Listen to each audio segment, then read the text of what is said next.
من ساعة ما الإنسان اتخلق وهو عنده كده فطرة غريبة، وهي الفضول والسعي نحو المعرفة والعلم. فمن صفاته برضو الخوف من المجهول والخوف من التفكير في المسلمات أو التغلب على التقاليد والمربوطات المترسخة عنده. لو سألت أي حد عن بداية الطيران ومين أول شخص وصل لأنه يبتكر فكرة للطيران الحديث، فهو غالبا هيقولك إن أول محاولة طيران كانت على يد الأخوين رايت سنة 1903.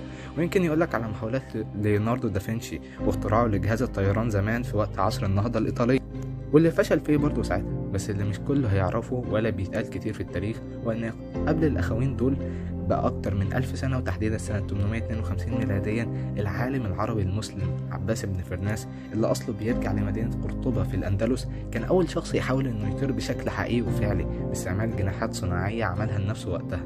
وبرغم إن محاولته دي ما نجحتش وقتها، إلا إن عمل تعديل على الجناحات بتاعته وجرب مرة تانية ونط من فوق جبل بعدها بفترة، ونجح فعلا إنه يتزحلق على الهواء شوية قبل ما ينزل على الأرض ويتصاب. ودي كانت أول محاولة للطيران في التاريخ تقريبا قبل دافنشي وقبل الأخوين دول يعني.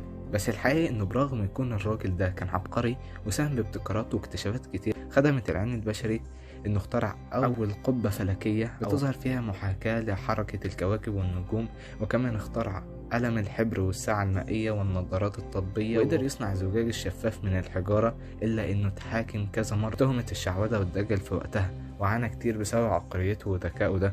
وفي حكاية بتقول إن هو في مرة اتضرب لحد ما أغمى عليه من ناس كانت شايفاه دجال ومشعوذ بسبب التجارب الطبية على الأعشاب.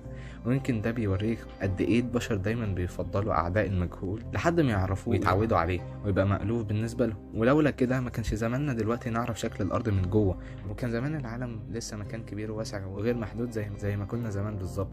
فالحمد لله إن في ناس بييجوا وبيفكروا ويجربوا، مش بيخافوا من اتهامات المجتمع. لولاهم كان زماننا لسه عايشين في عصور الظلام. بس كده.